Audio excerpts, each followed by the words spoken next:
The cancellation of the Singapore-Kuala Lumpur high-speed rail project is the latest in a string of controversies involving train projects in Malaysia.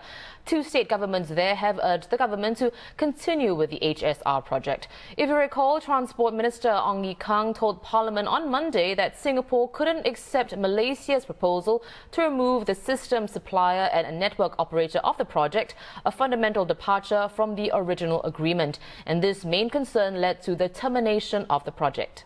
As a HSR is a cross-border service, it must be a single train system operating between Singapore and KL and Malaysia.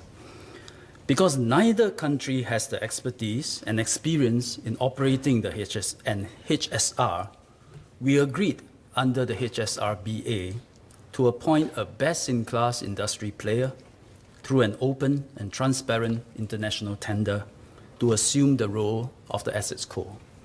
So once appointed, the Assets Co would supply the train system, operate the network, ensure that appropriate priority is given to cross-border HSR service vis-a-vis Malaysia's domestic service. And Assets Co will be accountable to both countries, Singapore and Malaysia.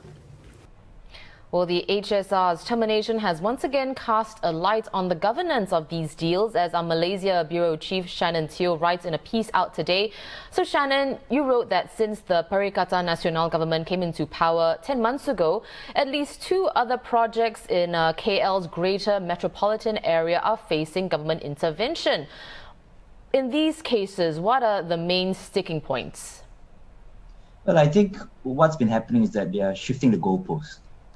We agreed to one thing, but then now they want to do things differently.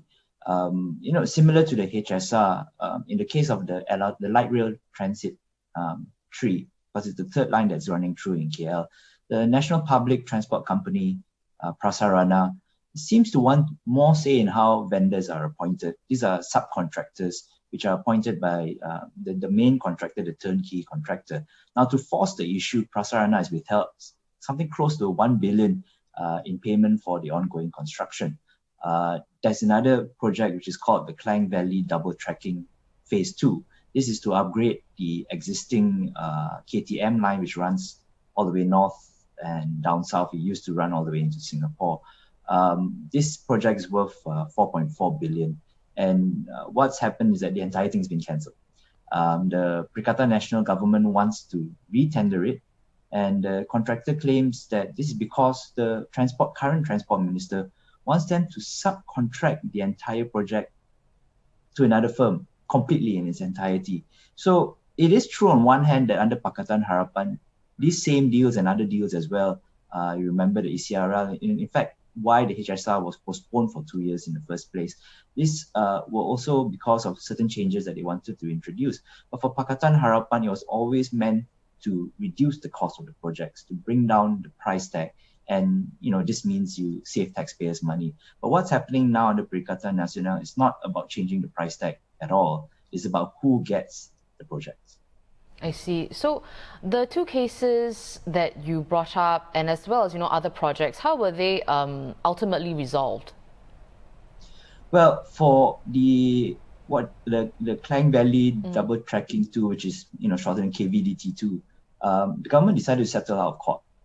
Basically, the contractors sued them, and while the case was ongoing, they settled out of court. Now, given the project is nearly a quarter way complete, it would be estimated, if you take 4.4 billion as the contract value, that the compensation might come up to maybe 1 billion. But all we know so far is that the government has acknowledged that it has paid 137 million that it owes the company, but we are unsure if there's any further payments after the suit was withdrawn. For the LRT3 dispute, that's still ongoing. So the contractor, which is MRCB George Kent, and 17 of their subcontractors, they've written into the Prime Minister, the Finance Ministry, and the Transport Ministry to highlight the issue of non-payment of about 700 million. And this is for the period from July to October. Payment for subsequent months hasn't been fully agreed to yet, but it's probably going to come up to about 1 billion. So this is still ongoing. Prasarana chairman, who is an UMNO MP, Tajuddin Rahman, says that this is because they lack liquidity. We just don't have the cash to pay. We're waiting for the finance ministry, which owns the company in totality, to inject more cash so that they can pay MRCB George Kent. But we have official sources saying that this is a very strange situation. The finance ministry has never rejected a cash call from Prasarana, basically.